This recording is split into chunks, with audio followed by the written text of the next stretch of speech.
Hola a todos, perdonad el retraso, como siempre, corriendo. En fin, esto es una locura. A pesar de que estemos en julio, ya se nota en Madrid, desde donde estoy hablando, que mucha gente ya se ha ido de vacaciones. Aquí, en concreto, en Madrid y en otras comunidades autónomas tenemos fue día festivo el jueves, con lo cual se ha aprovechado el puente. En fin, bueno, que me enrollo. Hola a todos. Aquí seguimos con un calor terrible. 40, 39, si tenemos suerte 38, en fin. Pero bueno, es lo que hay. Siempre estas fechas, mucho calor y tenemos mucho de qué hablar.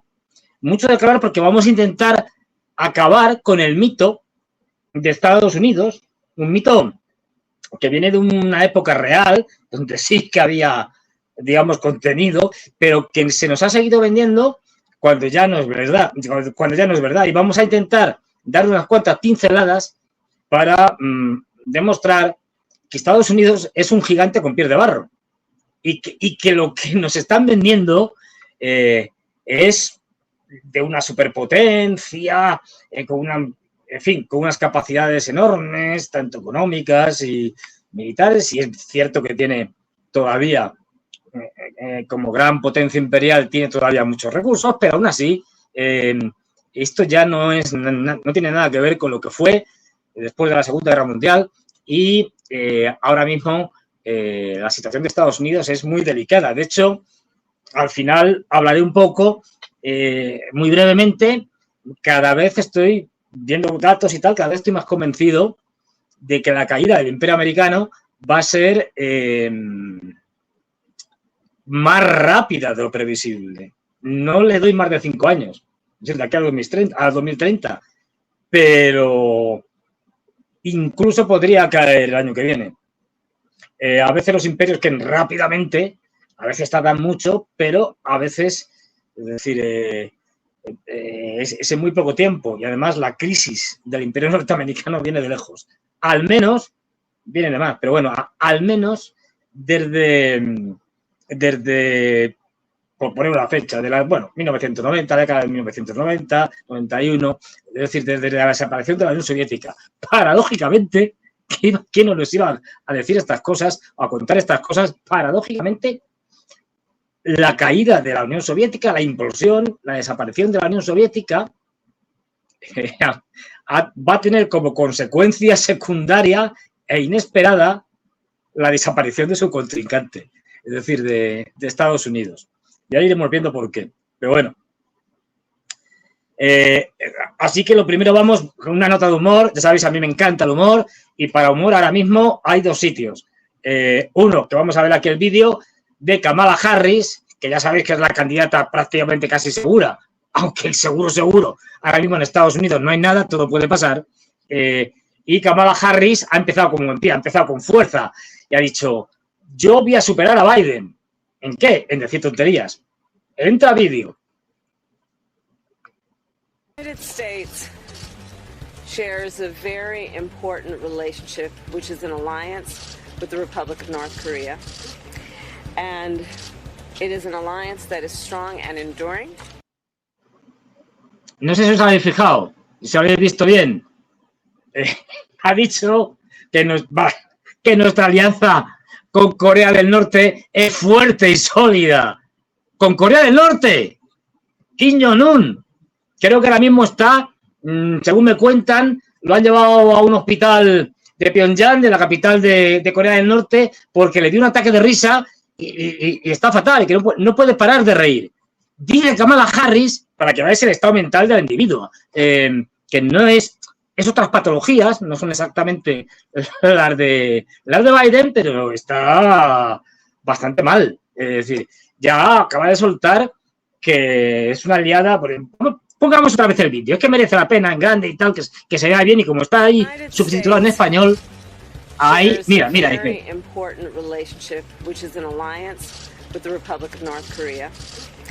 And it is an alliance that is strong and enduring. Más claro agua, una fuerte y duradera con Corea del Norte. Esto es empezar con fuerza la campaña, es decir, más idiota que Biden, aquí me tenéis, soy yo. a ver, Kamala Harris nunca ha destacado por ser, digamos, una candidata al premio Nobel, excepto de la paz, como Obama, que eso se lo dan a cualquiera. Incluso si eres un criminal, pues mejor. Pero bueno, que me desvío.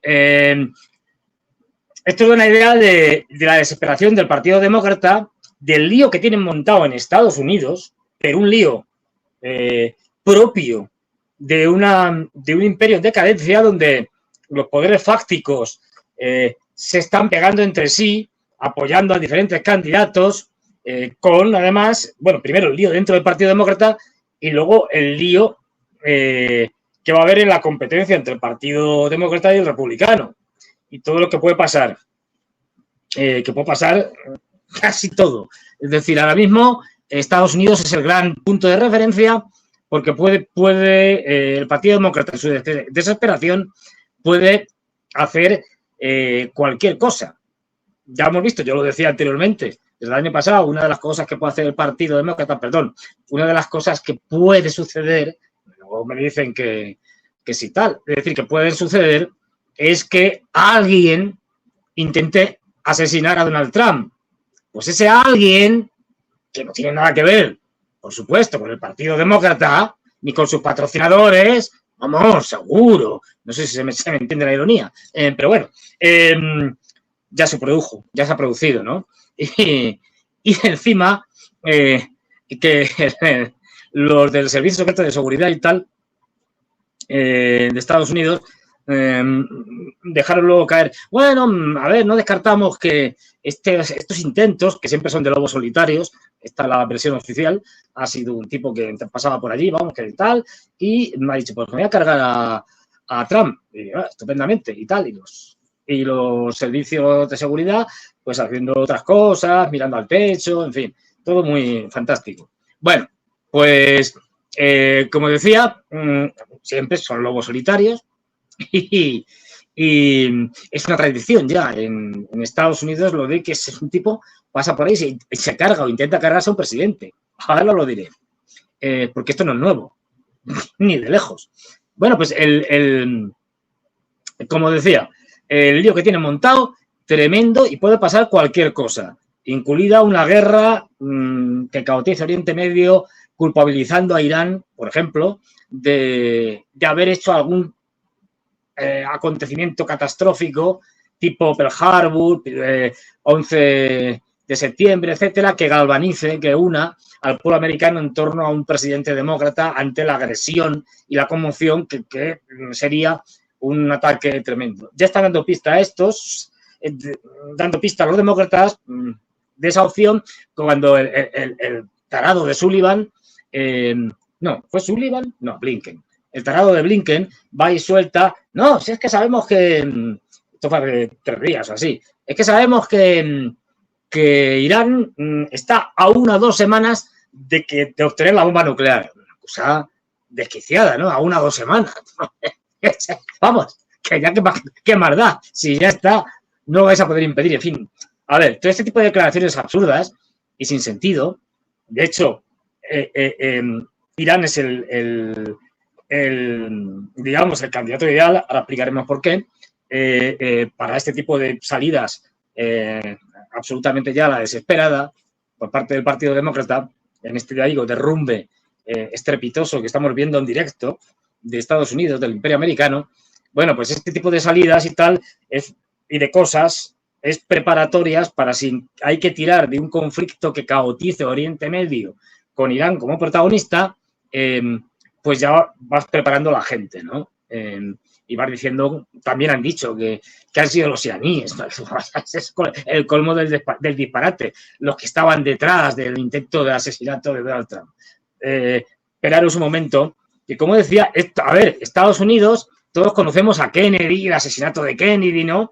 Y bueno, y también conocemos el famoso asesinato de Abraham Lincoln, pero bueno, pues, a ver, en 300 años y tal, bueno, no llegan a 300 años, pero bueno, de independencia, pues es normal, ¿no? Que algún asesinato en todos los lados se han cargado alguna vez a algún rey, presidente, alto dignatario, primer ministro, pero bueno, es que os voy a contar así una lista rápida que tengo por aquí de unos cuantos, en una historia que es bastante reciente, la de Estados Unidos. Pues tenemos, por ejemplo, que el primero que tengo aquí apuntado en la lista de asesinatos de presidentes de Estados Unidos o intentos de asesinatos, nada menos y nada más que es de enero de 1835.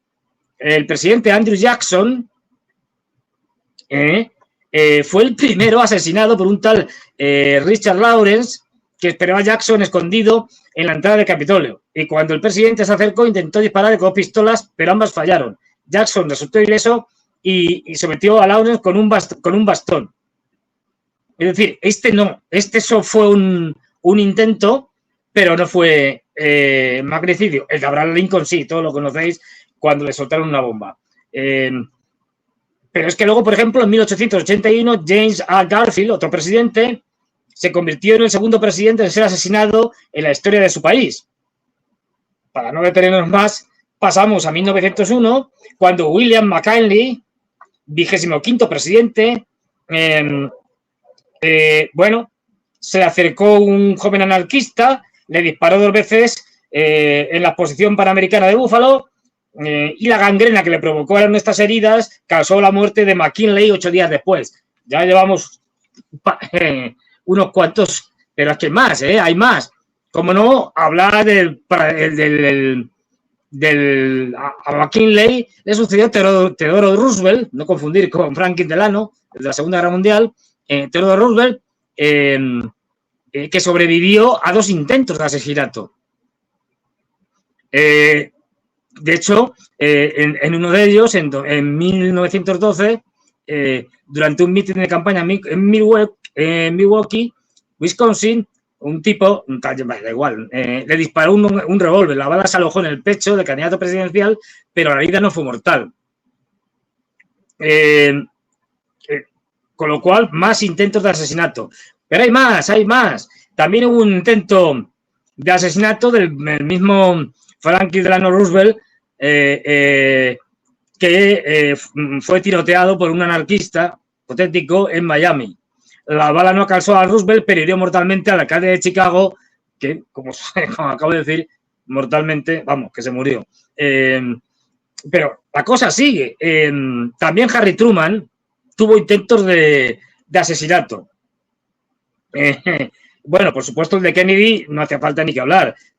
De asesinato, todos lobos solitarios. Como veis, aquí todo es un tipo que va por allí e intenta cargarse un presidente. A veces lo consigue, a veces no.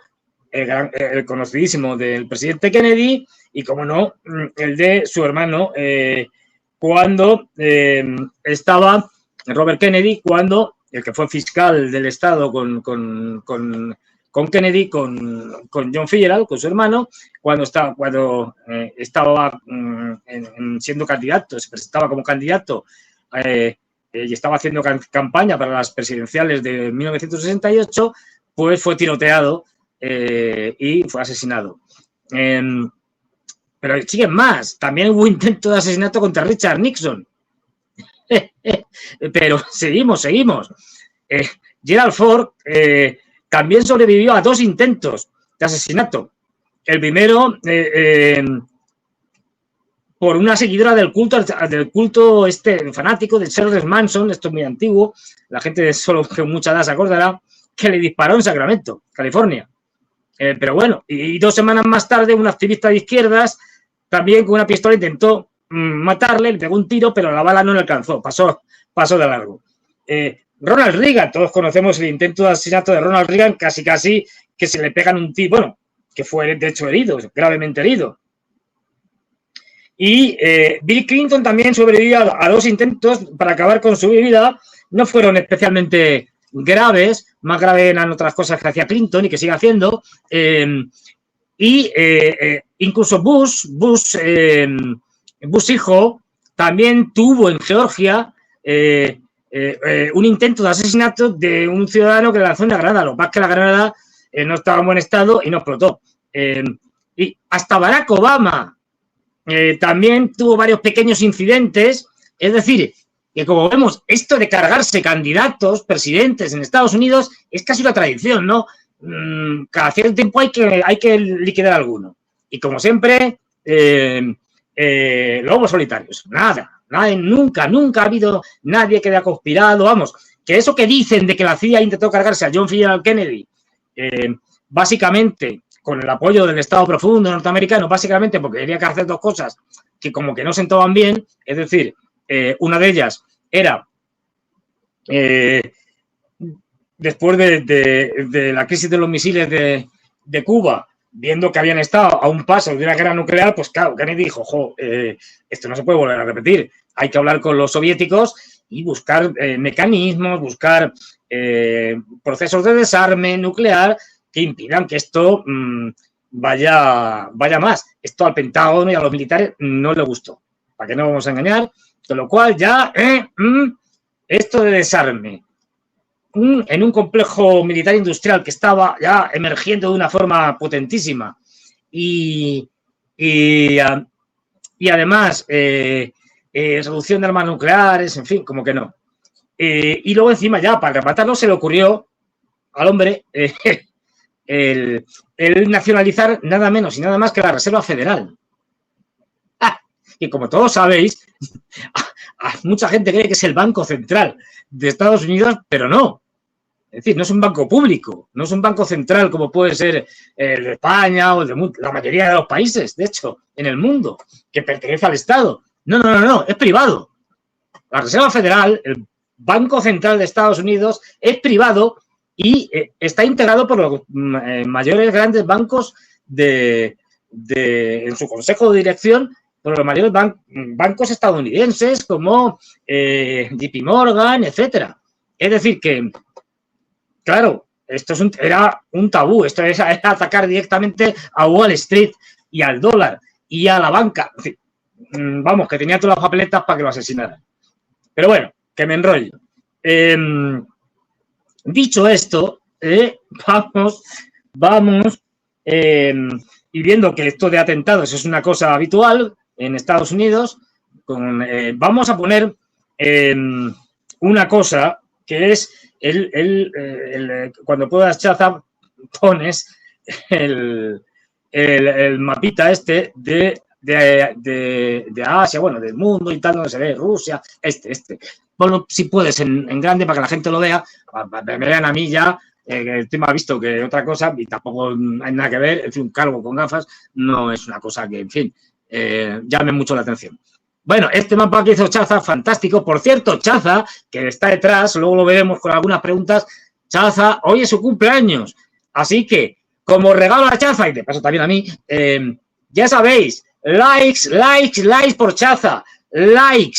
Y además, no solo likes, sino comentar todos, hablar del cumpleaños de Chaza, de lo que sea. Comentar, hacer comentarios y compartirlo. Muy importante. Todo esto hace que no nos censuren, porque si no, el camino que llevo es que no paso de agosto. Visto cómo se está cociendo la cosa en Europa y cómo las medidas de censura están desplegándose a una rapidez pero brutal. Y no solo en las redes sociales, sino por parte de muchos gobiernos y por parte de la Unión Europea. Ojo que la Unión Europea nueva, es decir, el nuevo Parlamento, con los nuevos comisarios, etcétera, cuando entren en funcionamiento, creo que es a partir de octubre, todavía están los anteriores, empezará a lanzar andanadas de censura, pero ya con leyes en la mano, es decir, haciendo leyes que lleven a que no se pueda hablar prácticamente de nada que no sea políticamente correcto y la línea oficial, que son la que llevan a cabo los grandes medios de comunicación y, por supuesto, el occidente globalista en el que estamos inmersos. Bueno, porque me enrollo, como siempre. Esta es clave, ¿no? Y por eso los Estados Unidos están tan nerviosos. Y por eso pueden hacer cualquier cosa. ¿Veis? Es decir, esto lo hemos puesto ya otra vez y en este triángulo estamos viendo que Estados Unidos, que como hemos hablado muchas veces, es una isla, es decir, porque la gran masa continental euroasiática con el norte de África, en este sentido podemos hablar del Sáhara como una especie de barrera, bueno, es una barrera natural, que aunque no ha sido nunca impenetrable, siempre ha habido ciertas posibilidades de comercio y tal, pero en la práctica ha separado lo que era Eurasia y la parte norte de África y lo que es Egipto hacia Etiopía y Somalia, una parte de Somalia, lo ha separado del resto de África, ¿no? Bueno, pues todo ese macro gran continente, con el Mediterráneo en un extremo, como un gran eje vertebrador durante buena parte de la historia, en la parte, digamos, euroafricana asiática, porque también están ahí turcos, sirios, etcétera. Bueno, bien. Esto es lo que más tenía Zbigniew Brzezinski, lo hemos comentado alguna vez, lo digo rápido, y es lo que hay que darle la razón, está haciendo ahora que Estados Unidos esté desesperado, no es la única razón, pero una de las mayores, desesperado, intenta acabar con la guerra de Ucrania, más o menos. Ahora veremos por qué, porque no saben cómo meterle mano a esto. Y es que han conseguido, producto de su ineficacia, esto lo decía Zbigniew Brzezinski en su libro Gran Tablero Mundial en 1997, que un escenario que él no contemplaba en ese momento prácticamente, que era muy difícil que se diera, y si se daba ese escenario, se acabó. El nuevo siglo norteamericano no sería norteamericano, sería un desastre. Bueno, pues tuvieron la habilidad, sobre todo durante la administración Bush, aunque la cosa viniera antes, de conseguir ese escenario, que era que Rusia, China e Irán se aliaran, como pasa actualmente, hasta el punto de que ya lo estamos viendo. Ya hace un mes o así, más o menos, un mes y medio, es decir, ya se anunció, si mal no recuerdo, que se iba a hacer todo el comercio, por ejemplo, entre China y Rusia en sus propias monedas, en rublos y yuanes, pero es que desde hace muy poco, unas semanas, también se ha anunciado que van a hacer lo mismo rusos e iraníes, y seguramente también iraníes y chinos.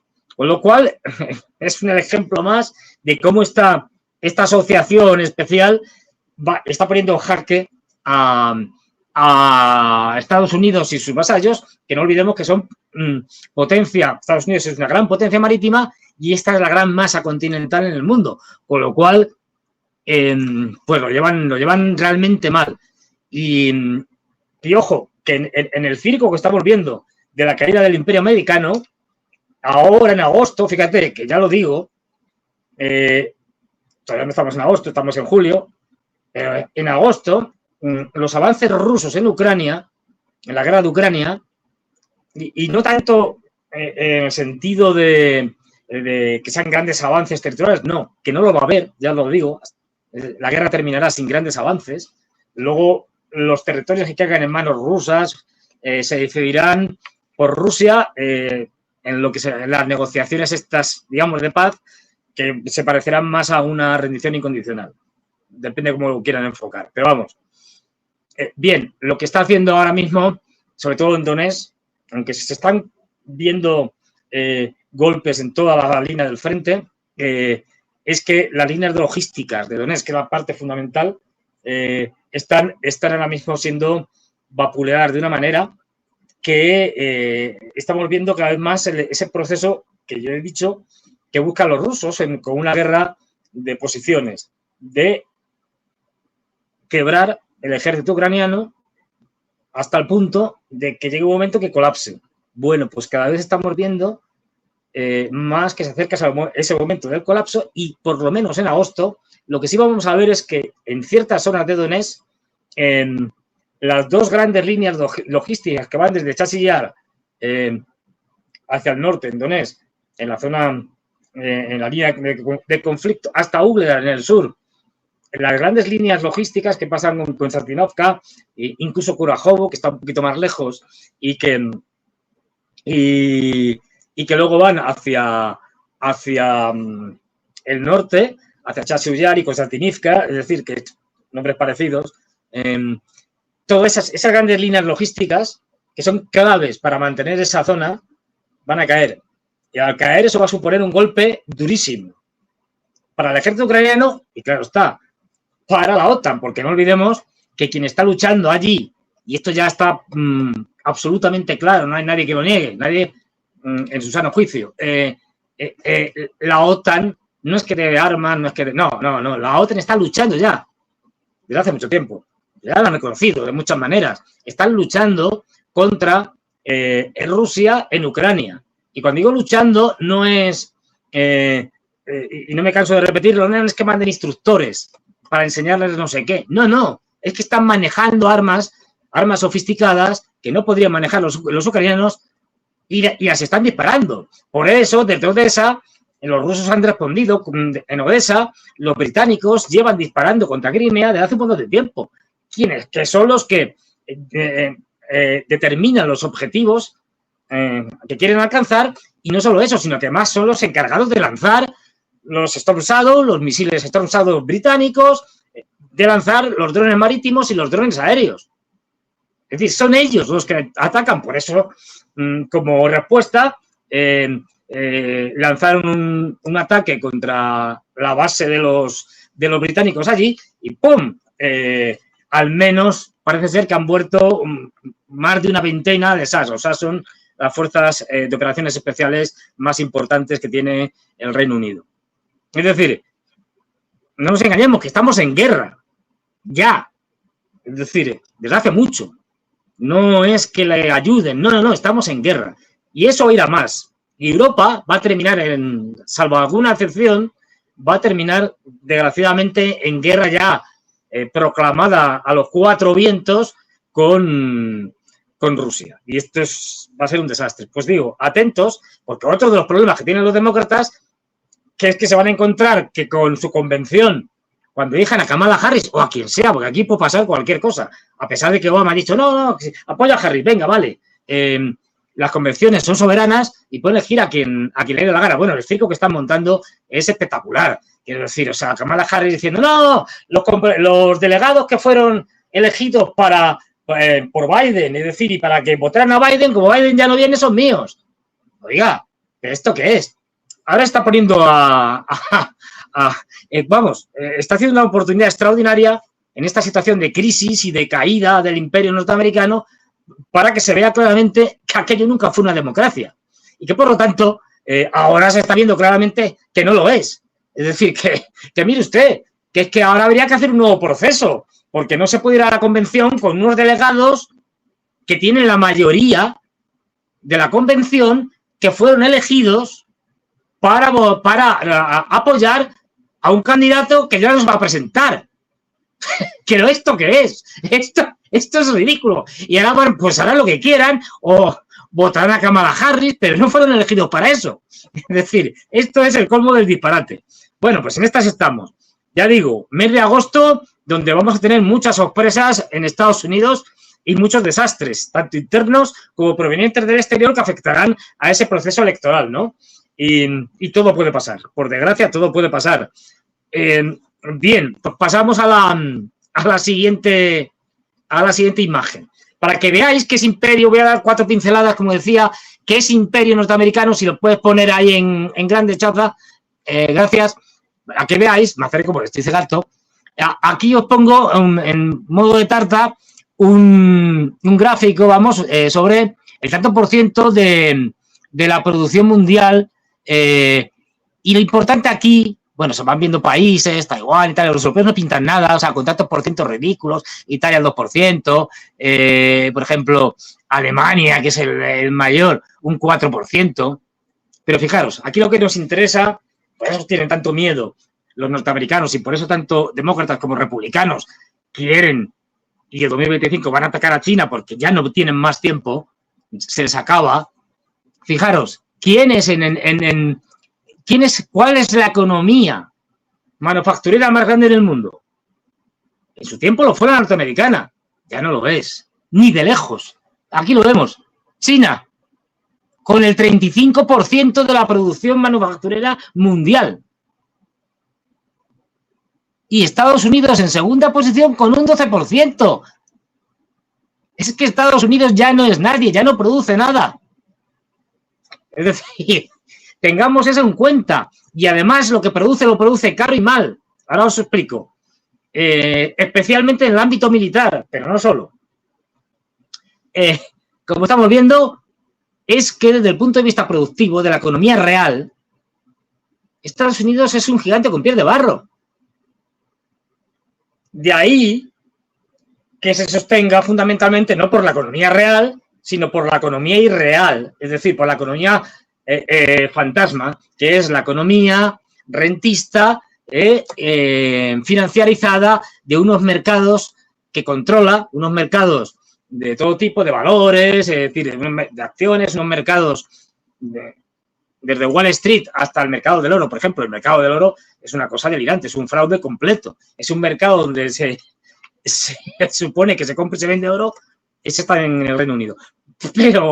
Pero no lo real, solo lo papel. Quiero decir, allí no sé, no, por allí no pasa ni una onza de oro, ni se traspasa entre los intercambios que se hacen oro de verdad.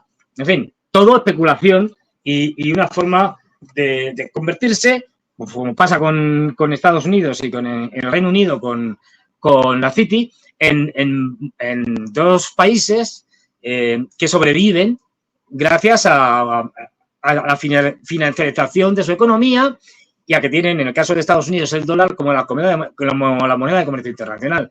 Eso es lo que les permite tener una deuda brutal, una deuda pública federal de 34 billones prácticamente, que es una cosa de dólares y absolutamente demencial, impagable, y les permite tener un montón de cosas, porque además tienen, como el dólar es la moneda de referencia mundial y de cambio comercial mundial, por poco tiempo, ya lo auguro, pero bueno, todavía, pues le dan a la maquinita de imprimir dólares y asunto solucionado, ¿no?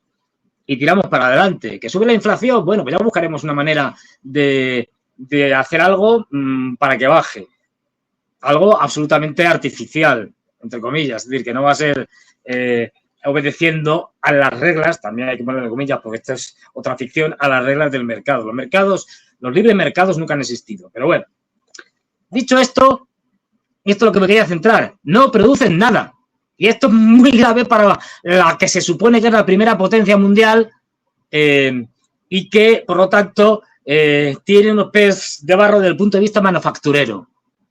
Comparado con China, ya veis, nada. Y Europa, ridículo, irrelevantes. Pasamos a la siguiente, Chaza, a la siguiente gráfica. Esto es muy, muy interesante. ¿Por qué? Porque aquí ponen el consumo de energía por persona. Y este gráfico, aquí van poniendo los kilovatios en un lado, 20.000 kilovatios, 40.000, tal, 60.000, 80.000, y se comparan con una serie de años abajo, desde 1965 llega hasta el 2001. Y esto es importante, 2021, perdón, 2021. Fijaros, que se coja lo que se coja, es decir, aquí tenemos arriba, la línea de arriba es Estados Unidos. Estados Unidos empieza a crecer. Es la época del gran crecimiento de Occidente posterior a la Segunda Guerra Mundial. Claro, hay una expansión de la economía y, por lo tanto, la energía crece. Todo lo que sea medir la economía en términos de energía es de lo más fiable que hay, porque los demás, estadísticas que puedes decir lo que te dé la gana, ¿no? Y que además pueden ser muy confusas y llevarte a errores. Pero en el tema de la energía, la cosa suele ser bastante más clara. Y aquí vemos cómo supera los 80.000 kilovatios y tal, y luego, bueno, hasta 1980 y la crisis de los años 70, la crisis del petróleo, tal, pero bueno, más o menos la cosa se recupera y qué casualidad, vemos 1990. Es decir, hacia 1990, ¡pum!, empieza a caer. ¿Ah? Y tiene una fuerte caída. ¿Por qué? Porque ha desaparecido la Unión Soviética. Y dice, bueno, esto debería tener... No, esto tuvo unas consecuencias negativas en la economía en general y en los ámbitos militares en particular, como veremos luego. ¿Por qué? Porque ya no hace falta mantener la máquina a tope, es decir, ya no hace falta tener una economía productiva fuerte. En ese momento ya se había empezado a ir a China para producir más barato y empezaba el proceso de financiarización globalista que nos ha llevado a actualmente. Y fijaros que Estados Unidos ya, a partir de ahí, pega una caída en los años 90, como pasó también en Europa. Hay una ligera recuperación hasta el 2000, más o menos. Esta recuperación se mantiene fundamentalmente por las guerras de Bush, no por otra cosa. Puesto que eso supone un gasto en defensa brutal, que además se hace no solo a través de los presupuestos federales de defensa, sino también a través del endeudamiento de Estados Unidos, pidiendo créditos que se utilizan para aumentar los gastos de defensa. Hasta el punto de que cálculos hechos bastante serios por economistas además bastante serios y nada sospechosos, están hablando de, al menos en las guerras de Irak y Afganistán, si acaso con el complemento de la derivación en la guerra de Afganistán con los problemas en Pakistán, se está hablando de que se gastaron la fabulosa cifra de más de 3 billones de dólares en estas guerras fallidas, solo en estas, no estamos hablando de bombardeos a Libia, de la guerra en Siria, no, solo en estas. Esto hace que todavía, bueno, pues tengamos un relativo rebote, pero fijaros, se acaba las guerras de Bush, entra Obama, se empieza a desescalar porque ve que no puede con ellas, no por otra cosa, y a partir de ahí el consumo de energía desciende, es decir, per cápita, es decir, ¿y qué es lo que tenemos? Una caída, fijaros, estamos en 2021, una caída por el COVID normal. En Estados Unidos un pequeño repunte, ahí está, en 2021. A partir de ahora la caída va a ser mayor, pero fijaros que incluso con ese rebote está a la altura de la gran expansión de 1965. Europa, más o más de lo mismo, pero peor, es decir, porque consumimos menos, igual que Japón tiene también una etapa ascendente y luego la famosa estabilización que hay en los años 90 y a partir de ahí es casi plana. Y lo más interesante, China en 1965 vamos, casi cero no, pero poquitos kilovatios, es decir, nada, no tienen casi electricidad, exagerándolo un poco. Pero fijaros que China, a partir de la reforma de Deng Xiaoping, todavía en los 80 están empezando las reformas, no dan su fruto, en los 90 empiezan a dar su fruto y que luego después, a partir de 2000 y 2001, con la entrada de China en la Organización Mundial de Comercio y, por lo tanto, quitándole todas las trabas que le tenían puesta a la economía china, empieza a subir como la espuma. Y ya la tenemos en 2021, ahora seguramente está más alta, acercándose a los 40.000 kilovatios. Es decir, tenemos un imperio en derrumbe, como vemos claramente desde el punto de vista del consumo de energía per cápita, en última instancia, que consume menos energía que en 1965, es decir, es algo tremendo, con una población mucho mayor. La población actual de Estados Unidos es unos 330 por ahí millones, pues consume menos energía, se ha empobrecido. Y China, con una población muchísimo mayor de la que tenía en 1965, que no me acuerdo ahora, pero decían deberían ser como mucho 700 millones, 600 millones, no creo que más. Ahora, con más de 1.400 millones, consume más. Es decir, es una potencia emergente, es una potencia con un potencial de crecimiento impresionante que cada vez consume más energía porque su economía la requiere.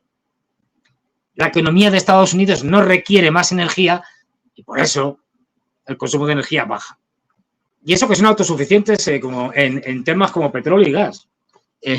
Vamos al siguiente cuadro, a la siguiente gráfica, que es también muy relevante, de la caída del Imperio Americano. Fijaros, expectativas de vida.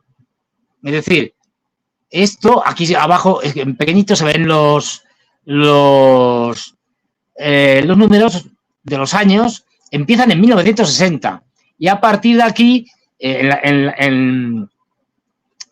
ven en uno de los lados, ¿no? En el lateral, los dos lados, de hecho, los años, es decir, las expectativas de vida desde 67, 70, 80, 90, bueno, 90 no, de promedio, claro, 81, etcétera. Bueno, y aquí se comparan tres, esto es solo para Estados Unidos, y aquí se comparan tanto mujeres como hombres como la suma de los dos. Vamos a coger la suma de los dos porque no hay grandes diferencias. Lo que estamos viendo aquí es que en 1960, vamos a coger la línea de en medio, la verde, la que se ve mejor. En 1960, el promedio de vida de los norteamericanos está un pelín por debajo de los 70 años, estamos hablando de 1960, con menos avances médicos, es decir, con un montón de cosas, estamos hablando casi de la prehistoria.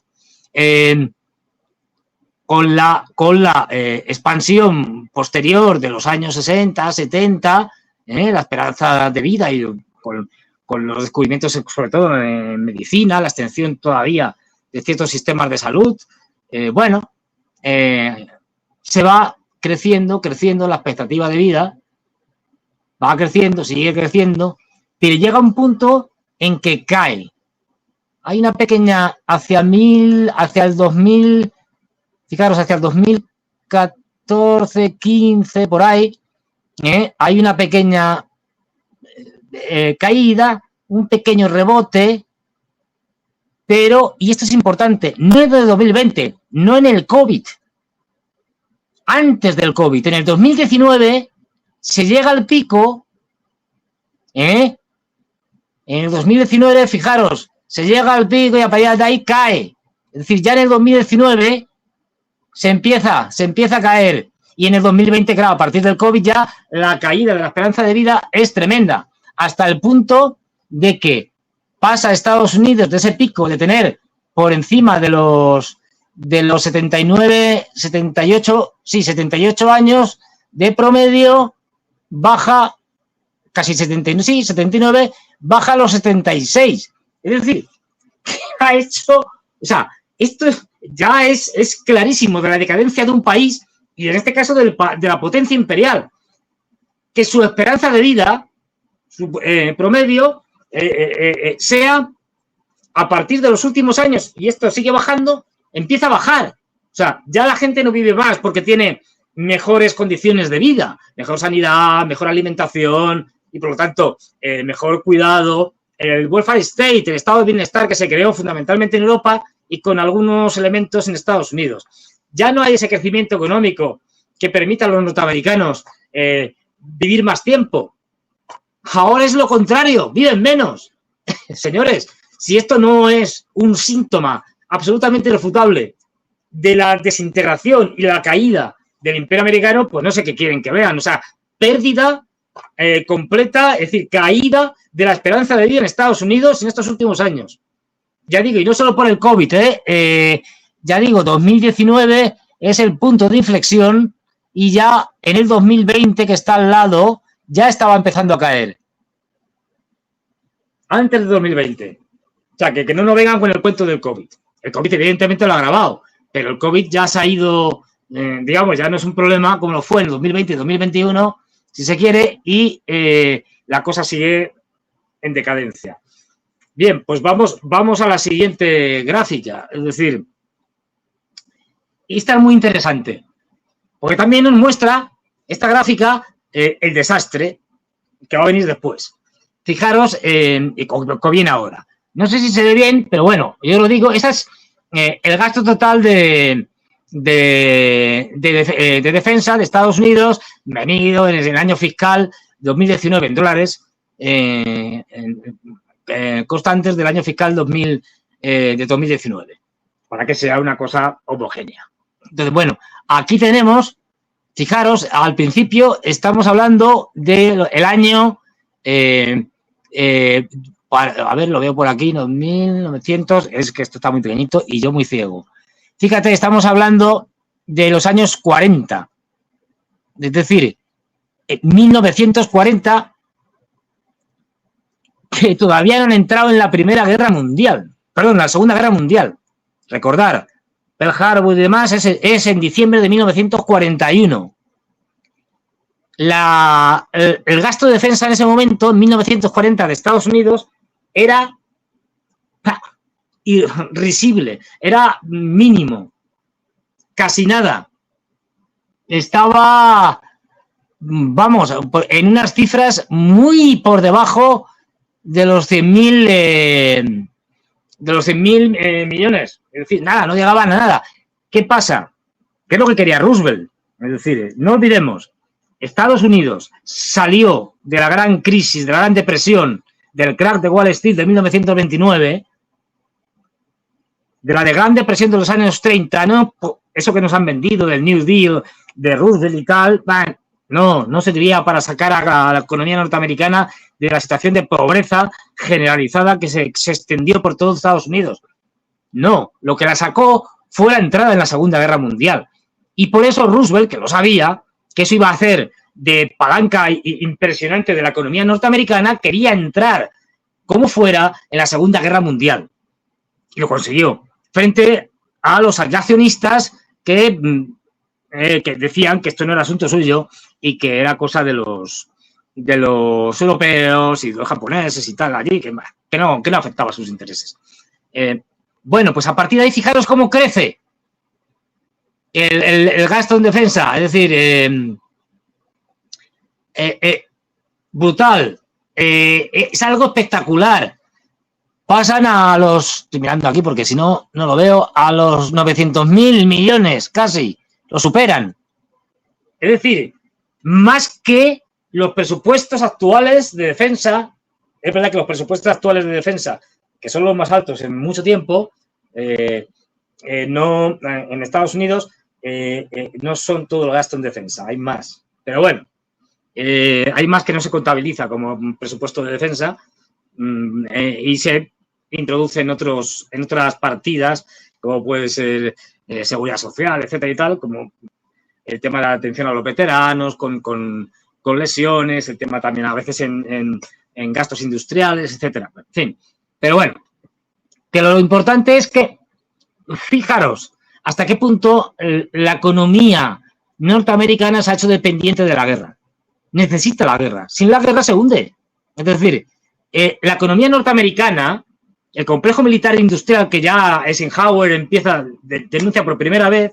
Aquí, si me pones otra vez, perdón, Chaza, el gráfico. En el gráfico podemos ver cómo aquí, efectivamente, hay un crecimiento brutal. Se convierte en la mayor economía del mundo. La mitad de PIB mundial al final de la guerra es norteamericano, producto de una economía de guerra planificada, por lo tanto, dirigida por el Estado, que pone una maquinaria y un potencial que tenía Estados Unidos de fabricación fundamentalmente de armamento y todo lo que tiene que ver con la guerra, brutal. ¿Y qué pasa? Que luego vemos que finaliza la guerra y a la caída es estrepitosa. Y decimos, claro, ya no necesitamos la cantidad de armamento que hemos producido y ahora ¿qué hacemos con ella? De hecho, después de la Segunda Guerra Mundial hubo unos años en que se destruyó armamento norteamericano nuevecito porque sobraba por todos los lados. Menos mal, entre comillas, que para Estados Unidos empieza la Guerra Fría y la Guerra de Corea. Y a partir de ahí vemos un rebote que ha ido, según las diferentes guerras, pegándole picos. Por ejemplo, ahí vemos un pico, qué casualidad, que hay un pico en la Guerra de Vietnam, en torno a la Guerra de Vietnam, en 66, no, 70, 66, 70, hay un rebote, claro, la Guerra de Vietnam. Luego vamos viendo otro pico que es hacia, a ver si me puedes poner el gráfico en grande, Chaza, que lo veo mejor porque es que estoy cegato. El otro es, gracias, ¿qué haría yo sin Chaza? Ah, madre mía. Como veis, aquí tenemos otro rebote hacia 1992, la primera guerra del Golfo, 82, perdón, otro rebote. Hay una serie de guerras en esa época que permiten prolongar el presupuesto de manera directa o indirecta, como la de Afganistán, como la guerra en el Líbano, etcétera. Pero fijaros, aquí lo que me interesa es que lleguemos a 1990. Siguen las guerras de Estados Unidos y la elevación de su presupuesto, además, no hace falta que se vayan a la guerra, con la Guerra Fría, pero es que en 1990, ya en el 89 se ve, y en el 88 con Gorbachev ya está la cosa tal, es que empieza a caer. Y durante los años 90, vamos como va cayendo, hasta el 2000, y en el 2002, es decir, 2001, pero bueno, prácticamente 2002, con la guerra de Afganistán, los atentados del 11 de septiembre, otra vez el presupuesto tira para arriba. Es decir, y hasta ahí siguen las guerras, y llegamos hasta la llegada de Obama, y claro, Obama, ante la deuda acumulada y sobre todo ante las derrotas en Afganistán y en Irak será medio abandonada por norteamericanos, con una derrota estrepitosa, y luego Afganistán le tocará a Biden, pero vamos, el que empieza, después de incrementar los gastos y las tropas en Afganistán a partir del 2010, el señor Obama, cuando se da cuenta de que aquello es inganable, que no se puede ganar, pues empezará a desescalar y a cometer y a decir estupideces y tal. Es decir, como que nos vamos en el 2014 y tal, con lo cual se recrudece. En fin, no vamos a entrar en eso, las tonterías de Obama. Bien, pues ahí quedemos.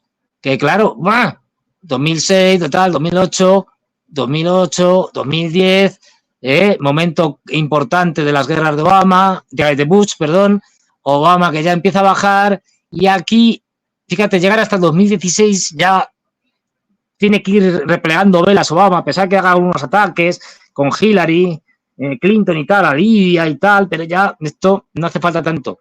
Y empieza a entrar en declive ese presupuesto militar. Lo que viene luego más allá es estimaciones. Para el 2023 no. Lo que pasa es que se da cuenta el complejo militar industrial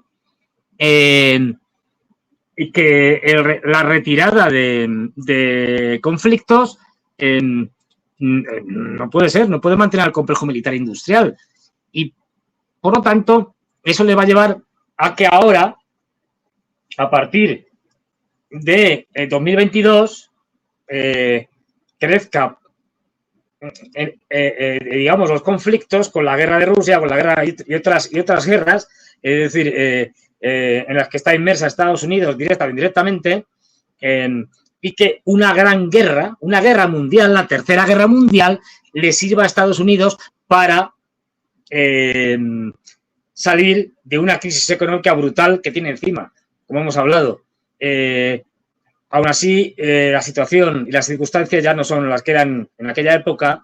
La economía norteamericana está destrozada y solo les queda el dólar, y una economía financiarizada que no tiene base real, industrial, como hemos visto, y además y un ejército que cada vez es más una fachada, y lo estamos viendo, ¿no? Tenía aquí unos datos, ya lo hablaremos, pero que es que la producción de Tomahawk, por ejemplo, es ridícula.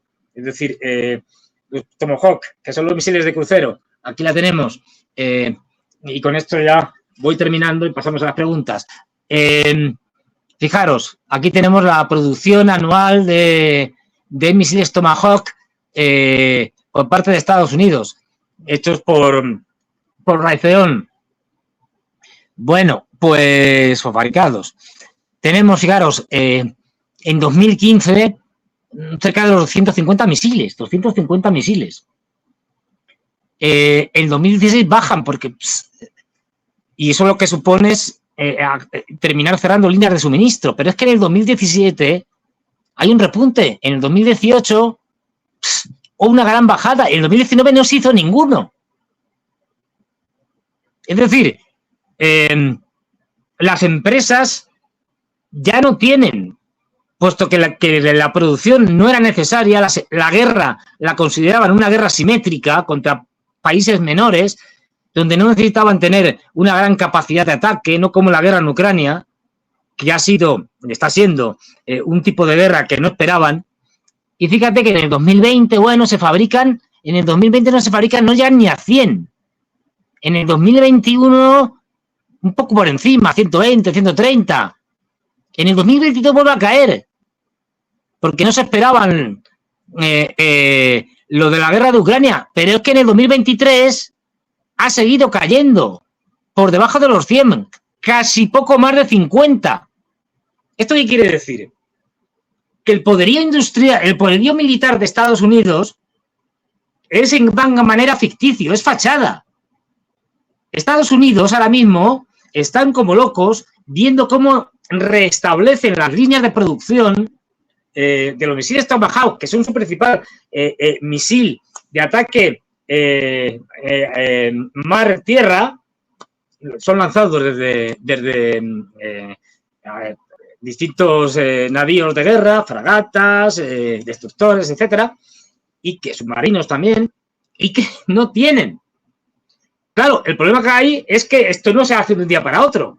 Que vale, incrementamos la producción de misiles Tomahawk y llega la empresa que lo fabrica, Raytheon, y le dice, ya, pero es que como antes encargabais muy pocos porque gastabais muy pocos, ir tirando de lo que tengáis almacenado, porque no vamos a poder volver a montar esas líneas de producción que incluso han desaparecido, han sido desmontadas, o a incrementar las que todavía funcionan. Eso va a llevar años. Y ese es el gran temor. Y los norteamericanos, de manera inconsciente, siguen gastando de sus almacenes misiles Tomahawk, lanzándose contra los Houthi. Bueno, los Houthi han cantado la vida en el sentido de que están desarmando a Estados Unidos en cuanto a misiles Tomahawk. Les están dejando sin misiles. Estoy exagerando, pero para que lo veáis.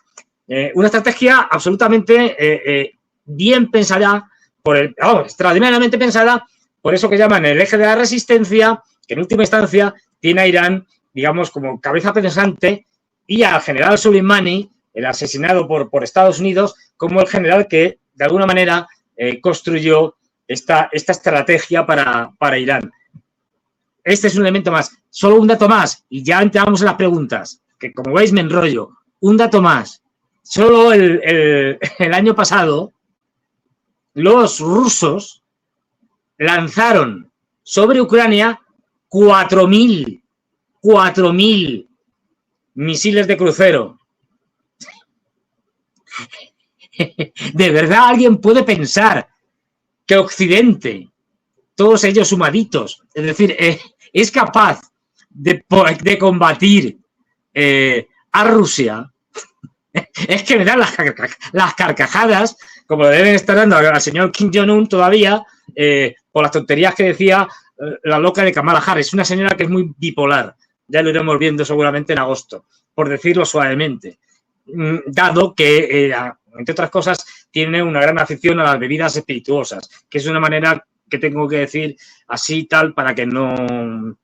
Vamos, a las bebidas que todos conocemos, que tienen un componente, que es el componente que nos echamos cuando hay una herida. Bueno, pues nos echamos ahí una cosa líquida, ya sabéis, para que no se infecte.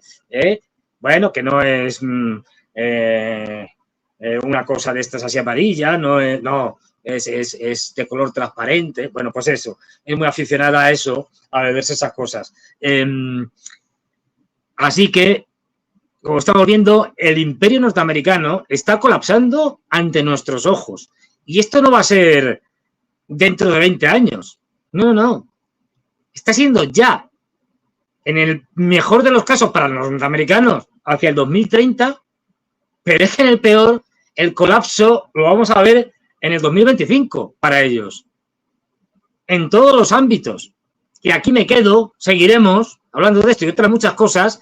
Y como los chinos, por el contrario, vamos a una velocidad, nunca mejor dicho, de crucero, ya que estamos hablando de misiles de crucero, como los Tomahawk, es decir, pues a una velocidad de crucero hacia arriba y desbancando a Estados Unidos en todos los ámbitos, también en el militar, ya lo iremos viendo. Así que, chaza, vamos a las preguntas, que si no me enrollo demasiado y al final pasa lo que pasa, que nunca cumplo con los tiempos. ¿Qué preguntas hay por ahí? Y bueno, felicitar a Chaza, feliz cumpleaños. Venga, Y la mejor manera, con likes, con preguntas, con lo que sea, con comentarios, compartiendo en otros grupos, en otras redes sociales. Mira lo que ha dicho el loco este de Fernando Monagón. ¿Qué tal? Venga, es decir, animaros que si no nos censuran. Que de verdad que la cosa aquí está muy mal en Europa. En fin. ¿Qué hay por ahí, Chaza? ¿Qué tenemos? Acá ¿Alguna pregunta que podamos...? Una de Tito Rodríguez, que acá la muestro también. Venga, vamos allá. Westin decía que la decadencia de Estados Unidos empezó con la guerra de Vietnam. Y lo importante es la forma en la que va a caer. Te pregunto a vos, ¿cuándo para vos empezó la decadencia de Estados Unidos y de qué manera caerá para vos?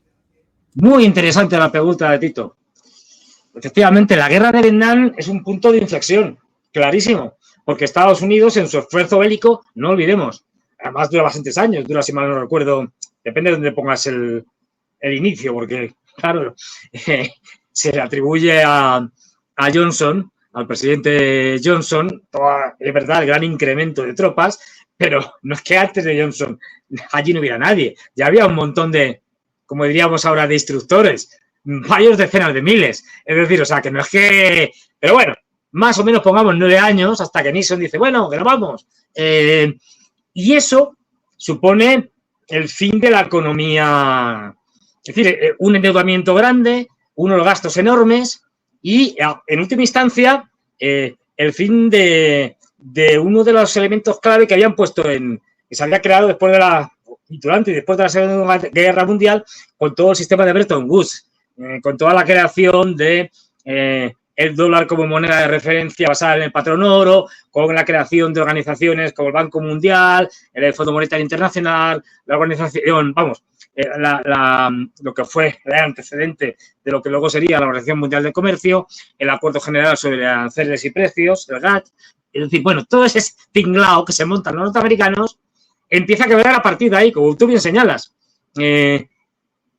por los costes que tiene económicos que llevan, como bien sabes, a que en 1971 todavía Nixon no se ha ido, los norteamericanos, bueno, ya está diciendo que se ha ido tal, pero no se han retirado hasta el 72, que es cuando termina, si mal no recuerdo, la retirada. No olvidemos, llegó a haber más de 500.000 de soldados norteamericanos luchando en la guerra de Vietnam, que esto es una barbaridad, una barbaridad. Y ahí Nixon en el 71 dice, señores, esto no lo aguanta ya nadie, el patrón oro, así que tenemos que dolarizar nuestra economía y prescindir del patrón oro. Golpe total a la economía estadounidense, a la economía mundial, como Tito señala muy acertadamente, a partir de la cual Estados Unidos va, por un lado, a través de los acuerdos con China y el restablecimiento de los acuerdos con la República Popular China en los años 70, aprovechar la reforma de Deng Xiaoping en los 80, 90 y demás para ir produciendo con más beneficios, deslocalizando, llevándose las empresas a otro sitio que ya no producen en Estados Unidos, y por otro lado, el proceso de financiarización de su economía. Es decir, es un punto de inflexión clarísimo. Efectivamente, Tito, con toda la razón, señala que ahí empieza la crisis del sistema montado por Estados Unidos en su favor y además, ahora mismo, como estábamos señalando, la caída para mí puede ser importante, no, es decir, definitiva.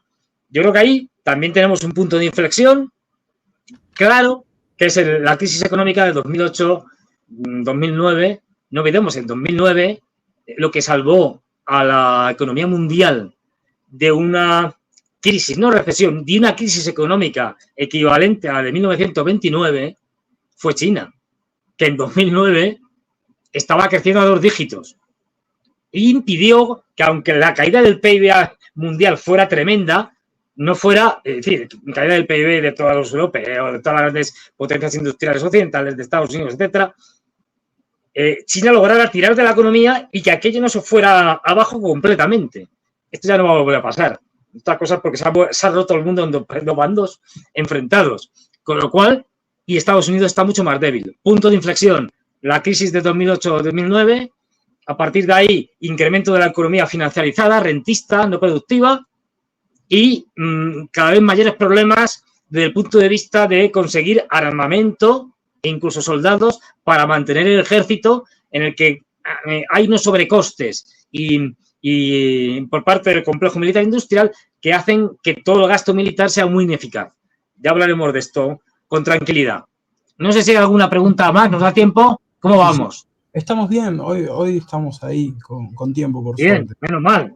Te pregunto, acá hay una muy buena de Estados Unidos. ¿Crees que dejarán que Trump llegue a la presidencia? ¿Habrá fraude electoral en la mejor democracia del mundo? Bueno, la democracia, como en nuestro programa recordaban, y es verdad, la mayor democracia del mundo, en su constitución, no aparece en ningún sitio la palabra democracia. Es decir, ¿por qué? Porque los padres fundadores no eran democráticos. Es decir, no consideraban para nada que Estados Unidos tuviera que ser una democracia. Hasta tal punto de que Estados Unidos durante un periodo fue una democracia censitaria, es decir, una democracia en la que solo podían votar los ricos, vamos, que no lo era, pero por ley. Es decir, posteriormente, como sabéis, estaban los esclavos, que ni siquiera eran seres humanos, eran cosas, ¿no? Después de la guerra de secesión, es decir, de 1861 a 65, 66, si mal no recuerdo. La fecha siempre soy muy malo. Bueno, pues ahí la abolición de la esclavitud, los esclavos ya pueden votar. Ojo, antes tampoco. Pero fijaros que solo están votando hombres. Ya antes votaban primero votaban los blancos ricos, luego los blancos en general. Ahora ya también los negros. Las mujeres siguen sin poder votar. Eso ya tendrá que ser bien entrado el siglo XX. No recuerdo la fecha, me parece que es sufragio universal, en el que más o menos todo el mundo puede votar. Es, corrígeme, Chaza, me parece 1920 y tantos o por ahí. Es decir, 30, 1920 y tantos, 30 por ahí, cuando lo aprueban. Ya digo, las fechas soy muy, muy malo. Bueno. Pero fijaros, es decir, esa democracia fantástica, que no lo es desde el punto de vista de la igualdad de derecho a voto de todas las personas, es decir, hasta esa época, pero es que además se guardan encima cartas en la mano para hacer trampas y por eso realmente no es una democracia, es una república oligárquica, es decir, de una aristocrática, si queréis, de una aristocracia ya, digamos, que ya ni siquiera es productiva, es cada vez más de las finanzas, y unos políticos que sirven a esa aristocracia, hasta el punto de que la cosa es tan surrealista como que en estas elecciones presidenciales, como en todas, no se elija al presidente directamente, no se vota al presidente, se vota a compromisario. Es decir, cada estado elige, en función de su población, de lo que sea, de una serie de factores, elige una cantidad determinada de compromisarios, 60, 20, 14, en fin, lo que sea. Y además con sistemas electorales distintos. Esto no se dice. Cada estado puede tener sistemas electorales distintos, con lo cual ya es el cachondeo padre. Y esos compromisarios, que supuestamente y en la práctica se presentan para elegir al candidato republicano o al candidato demócrata, no están obligados a votarlos. Me explico. Imaginemos que llegamos allí, que todo por eso digo que todo puede pasar. Llegamos allí, también se puede hacer con las primarias, con la convención demócrata, como hemos dicho antes. Bueno, pues que llegamos allí, gana quien gana, da igual, es decir, y por la razón que sea, los compromisarios, pues ya ha ocurrido alguna vez, el cambio, es decir, un compromisario que ha sido elegido para votar, por ejemplo, al candidato demócrata, vota por un republicano o por un independiente. Esto ha pasado. Y alguna vez hasta más de 30 se cambiaron de bando. Bueno, como no tienen obligación legal, pueden elegir a quien quieran. Es más, si quieren, pueden elegir a una persona que no sea ni el candidato republicano ni el demócrata. que ni siquiera sea candidato. Porque su voto es libre. Es decir, ellos no están obligados, aunque obviamente están puestos ahí para que voten al candidato republicano o al demócrata por parte de los dos grandes partidos, pero en principio esto no tiene por qué ser así. ¿Por qué esta extraña forma de votar? Pues porque la democracia, entre comillas, norteamericana no se fía de la democracia. Dicen, ojo, que la gente elija así por las buenas, democráticamente, uy, esto es muy peligroso. A lo mejor van a elegir a alguien que no queremos. No, esto hay que evitarlo. ¿Y cómo hacemos la trampa? Pues en vez de elegir a un presidente directamente, no. Lo hacemos indirectamente, de tal manera que si el pueblo se equivoca, pues el pueblo se puede equivocar, y vota a alguien que no queremos que sea presidente, como no lo vota directamente, ya nos encargaremos de que esos compromisarios voten a otro. Esta es la democracia de verdad de Estados Unidos, que no es democracia ni nunca lo ha sido. Pero además es que, ya digo, es delirante. ¿Qué es lo que puede pasar? Cualquier cosa. Y este es el gran peligro de este año. El que puede, en la carrera electoral ya lo está volviendo. De todo. ¿Qué van a hacer con Biden? Biden supuestamente sigue hasta que quien gane sea proclamado nuevo presidente en enero. Creo que es hasta el 20 de enero, cuando suelen la fecha. Que por lo tanto, Biden sigue siendo presidente. Con lo cual es un cadáver político muy interesante para los demócratas. Pueden, en un determinado momento, utilizar a Biden, que ya, para lanzar una guerra, como he dicho antes, contra una gran potencia, y de ese triángulo que hemos visto que le está poniendo las cosas dificilísimas y está derrotando a Estados Unidos, contra Rusia es difícil. Es la primera potencia nuclear, hombre, está enchalado, pero no tanto. Los chinos también son una potencia nuclear e incrementando su número de armamento. De las 300 y pico cabezas nucleares que tenían, ahora se calcula que tienen ya unas 500 y que para el 2030 ya tendrán unas 1000. Luego, meterse así con China parece que no es lo más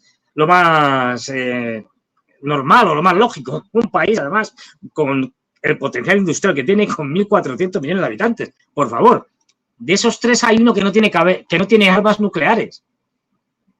Irán. Por eso, lo que hemos contado antes de Blinken y tal, y todo tipo de declaraciones absurdas, pero que están preparando para una posible opción de una guerra contra Irán que caotice Oriente Medio. Eso perjudicaría brutalmente a dos grandes conjuntos. Bueno, a un gran país que es China, no a Estados Unidos. Estados Unidos, no lo olvidéis, es autosuficiente en materia de gas y petróleo. No iban a tener problemas. Los precios iban a subir mucho, pero bueno.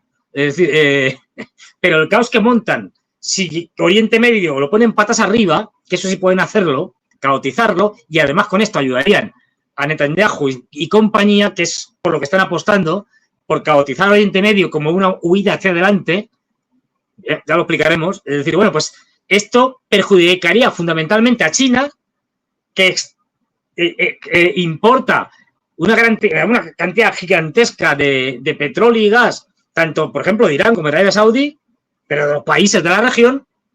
Esto sería un golpe duro. Fijaros, ahora nos viene The Economist diciendo, también los The Economist se han enterado, madre mía, es decir, se enteran ahora, esto se sabe de hace mucho, que China está comprando mucho de todo.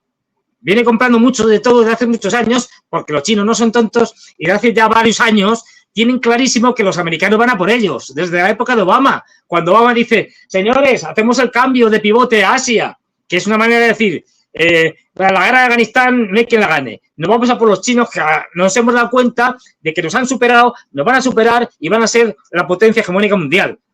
Y vamos a por ellos. Y entonces aplica la famosa política de contención, eufemismo para decir, la política de bloqueo militar contra China. Y vienen ahí los chinos, que no son tontos, y dicen, joder, pues... y especialmente en los últimos años, y ahora, después de pasar la brecha del COVID, que en China fue especialmente dura, no en 2020, como en el resto del mundo, sino en 2021. Si queréis, explicamos por qué.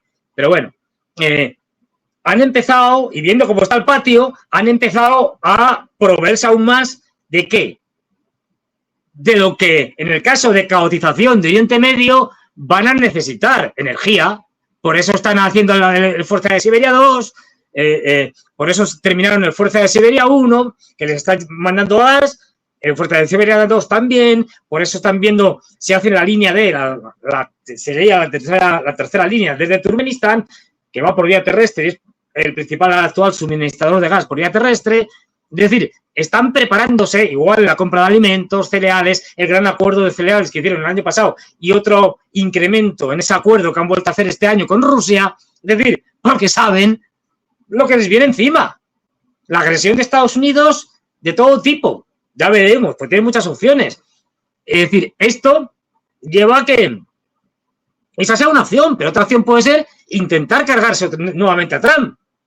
Vamos a asesinarlo. Oye, por intentarlo una segunda vez. Si no, otras opciones. El fraude electoral. Vamos, en Estados Unidos los fraudes electorales son permanentes.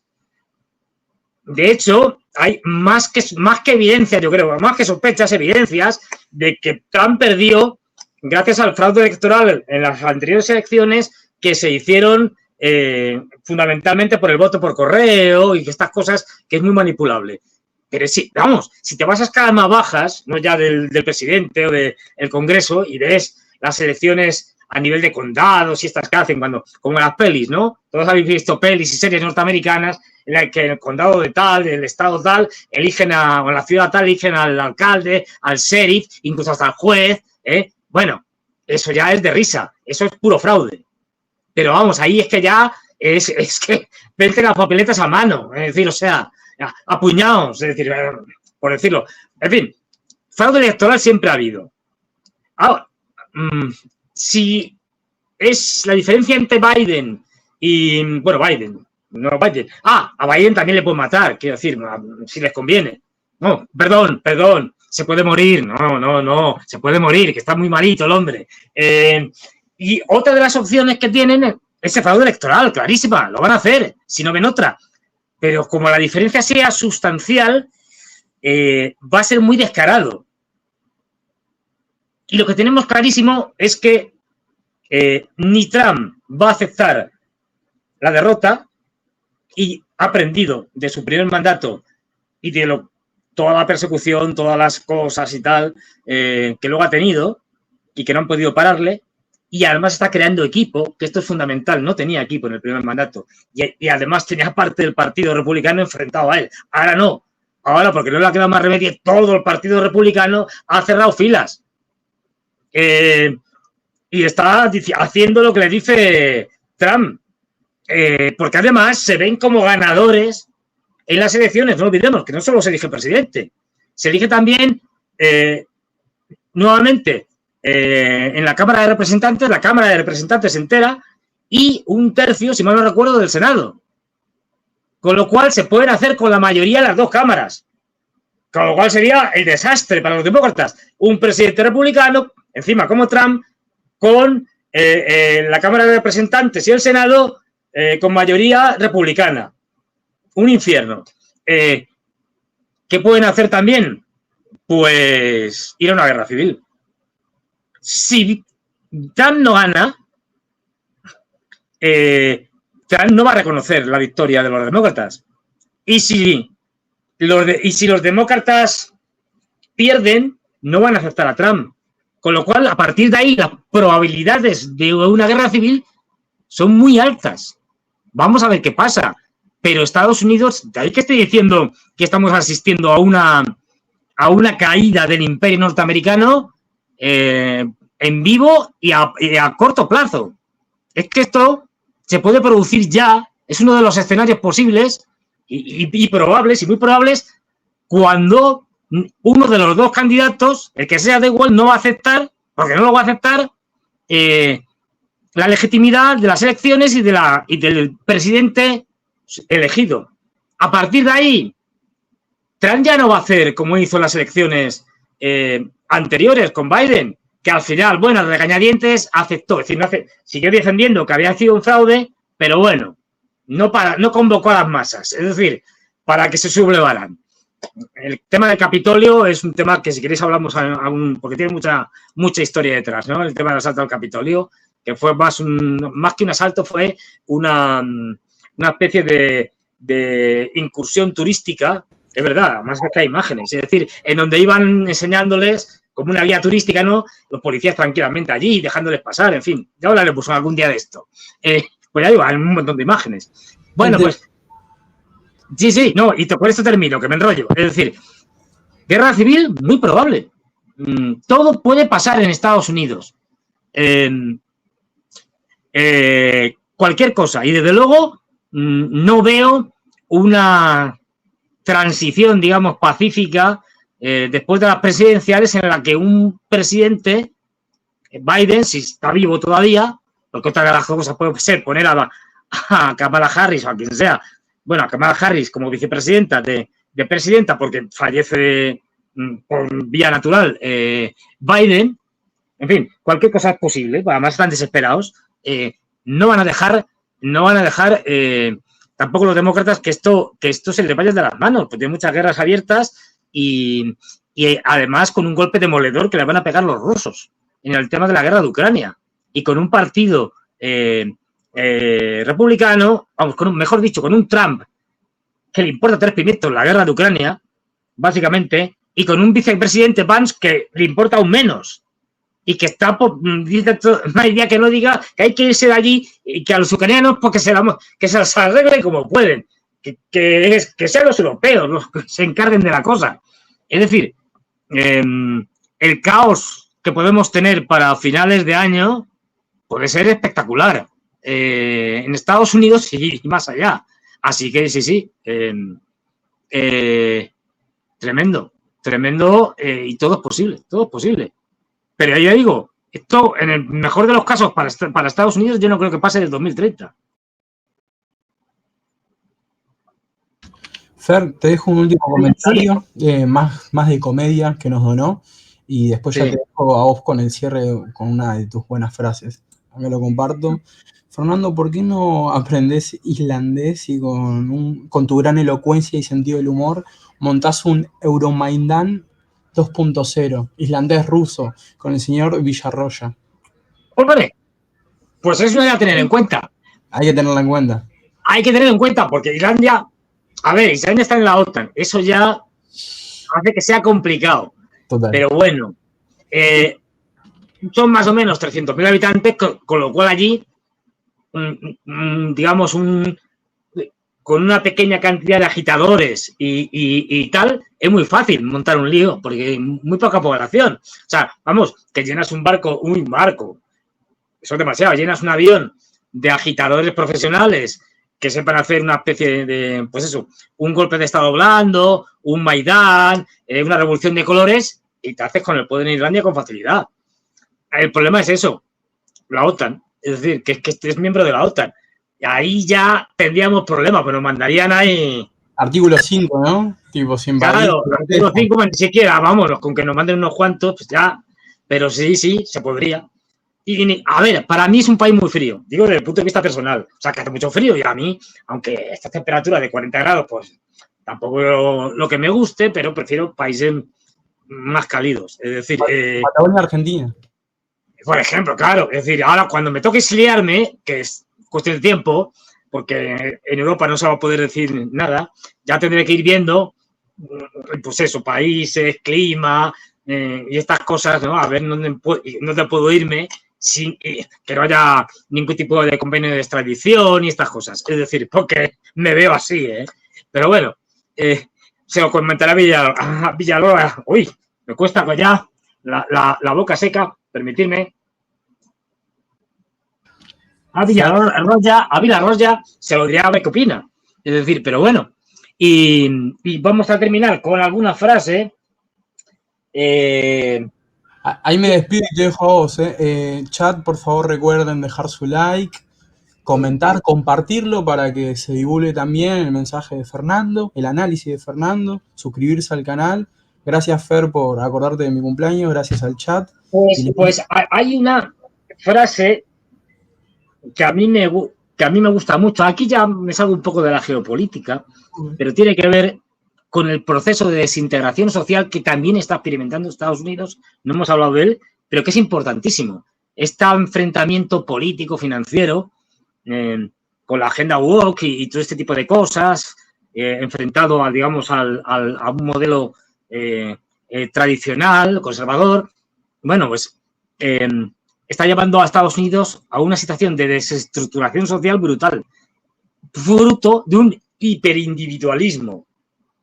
Y entonces hay una frase muy famosa de un libro que a mí me encanta, de Joseph Conrad, El corazón de las tinieblas, que luego se hizo una versión por parte de Francis Ford Coppola, una versión maravillosa que todos conocemos, Apocalypse Now, solo que trasladando el escenario de el Congo belga, bueno, el Congo del rey de Leopoldo II de Bélgica, a la guerra de Vietnam.